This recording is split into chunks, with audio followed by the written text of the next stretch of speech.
안녕하세요. 시사일본어학원 강남 캠퍼스에서 이재유 종합과목을 담당하고 있는 이성희입니다.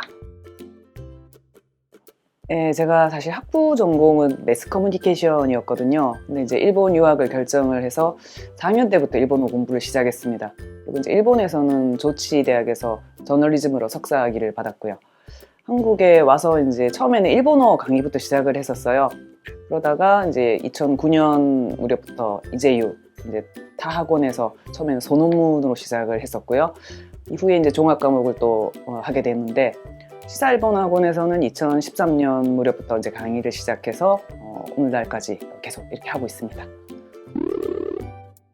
말 그대로 좀 여러 그 과목이 좀 들어가 있는 종합적인 과목이에요. 정치, 경제, 사회, 지리, 세계사 이 5과목이 다 포함이 되어 있습니다. 그래서 이걸 뭐 선택을 하거나 하는 게 아니기 때문에 다 같이 공부를 해야 돼요.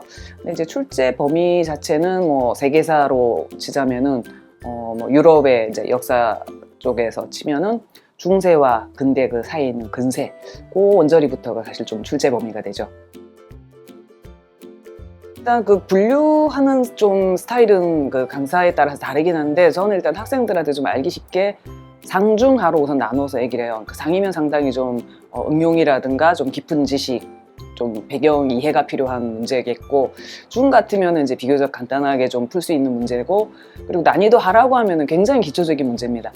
근데 이 상중하는 어쨌든 좀 골고루 나오는 편이에요. 거의 한 뭐 3분의 1 정도씩이라고 보는데 예를 들어 근데 이제 난이도 하에 해당되는 문제 같은 경우는 뭐 이런 게 있어요. 뉴딜 정책을 펼친 미국의 대통령이 누구냐? 그러면 답은 간단하게 나올 것 같잖아요. 근데 사실 이 문제에 사실 함정이 있었습니다. 프랭클린 루스벨트 대통령인데 보기 2번에 세오도아 루즈베르토, 보기 4번에 프랑클린 루즈베르토 이렇게 있었던 거예요. 미국이 사실 루스벨트 대통령이 2명입니다. 시오도 루스벨트 대통령이 이제 프랭클린 루스벨트 대통령보다 앞쪽이에요. 그래서 또 이재유 시험에서는 니치로 센소, 러일 전쟁과 관련해서도 또 출제가 실제로 되고 하는 분인데 당시 이제 학생들 중에 이 로즈베르토 요것만 딱 보고 낚여버린 거예요. 그래서 이제 2번 세오도아를 찍었다가 틀린 경우들이 있었는데 이 난이도 하 문제는 상당히 주의해야 됩니다. 왜냐하면 이재유 같은 경우는 문항당 배점이 정해져 있지 않거든요. 이제 득점 등화라는 방식을 쓰는 걸로 알려져 있는데 어쨌든 일본어도 그렇고 종과도 그렇고 쉬운 문제를 틀렸을 때 오히려 감점이 큽니다. 그렇기 때문에 이런 난이도 하짜리 문제를 이제 자칫 실수를 해서 틀리거나 하게 되면 상당히 좀 크게 감점을 당하게 돼요. 그래서 난이도 하의 문제는 쉽게 풀 수 있는 문제지만 또 가끔 지금 이 문제처럼 좀 함정이 있는 경우도 있기 때문에 굉장히 좀 조심을 하셔야 되고요. 또 난이도 하짜리 문제로 이제 보통 가장 일반적인 패턴은 뭐 이런 겁니다. 냉전 종결 선언이 있었던 곳의 장소가 어디냐? 그래서 이제 정답은 말타인데 뭐 이런 문제 같은 경우에는 이제 보기에서 손쉽게 답을 고를 수가 있어요. 그런데 어쨌든 이 난이도 하 문제는 이재유의 경우에는 오히려 이런 것들이 틀리면 감점이 크기 때문에 상당히 좀 조심을 해야 된다는 거죠. 그리고 이제 상중하 이외에 그 제가 킬러 문제라고도 하고 학생들에게 이건 좀 스페셜한 문제다 이렇게도 얘기하는 또 문제들이 선호 문제 있습니다. 이 킬러 문제 또는 이 스페셜 문제는 보통 우리가 이제 배우는 그 개념 과목의 내용에서 좀 벗어난 좀 아주 특이한 좀 문제들이 나온다는 거죠. 예를 들어서 팔라우의 정치 제도를 묻는 문제가 나온 적이 있습니다. 그런데 팔라우 하면은 대부분 이게 어디 있는 섬나라인지도 잘 모른단 말이죠. 그래서 그런 문제라든지 또 이제 비교적 최근에 나왔던 걸로는 그 호수 이제 표고가 그 높은 순서대로 뭐 나열해 보시오 이런 문제가 있었어요. 그래서 이제 이런 그 문제 킬러 문제는 틀리더라도 그 감점이 크진 않습니다. 예전에는 거의 마이너스 1도 안 나가지 않나 좀 했는데 지금 같아도 어쨌든 감점이 적기 때문에 이런 문제가 한 서너 문제 가량 나옵니다만 맞추면 일단 점수를 뭐 따는 거니까 좋죠. 하지만은 틀리더라도 크게 이게 그 영향을 주지는 않기 때문에 또 이런 문제에 지나치게 또 시간을 뺏기거나 할 필요 없이 일단 뭐 그런 문제를 마주쳤다 하면 최대한 정답이 아닐 것 같은 것을 지우고 그러니까 소거법이죠. 그렇게 해서 해보시면 되겠습니다.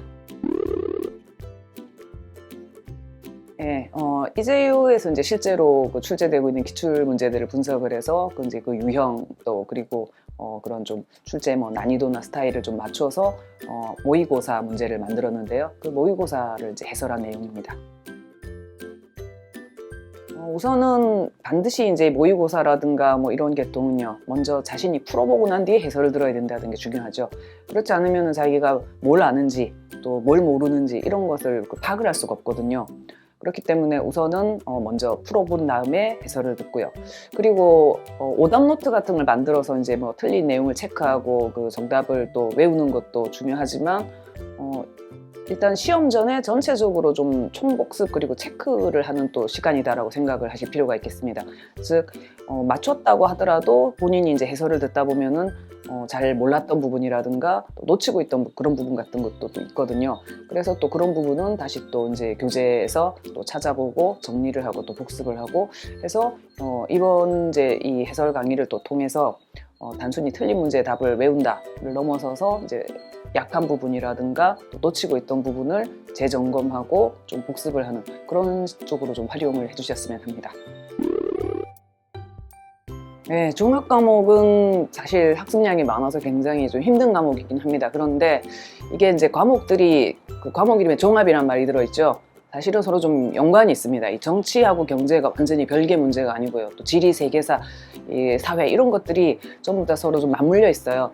그래서 처음에 공부할 때는 너무 양이 많고 해서 좀 막막해 하는 경우가 있지만 좀 공부를 해가다 보면 이 서로의 연결고리 같은 게 좀 보이게 됩니다. 이게 이제 저는 학생들한테 이걸 좀 모자이크 그림에 좀 비유하기도 해요.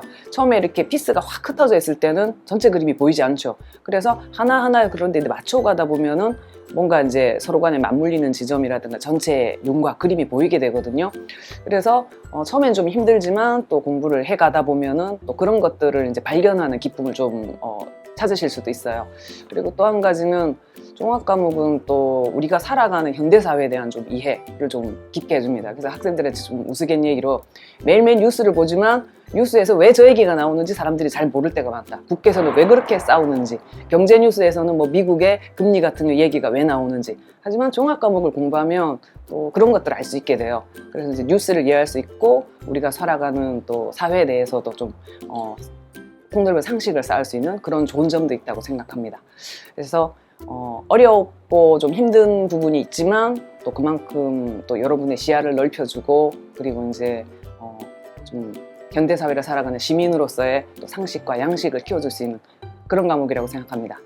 수험생 여러분, 유메오 묻겠대 간바리마쇼.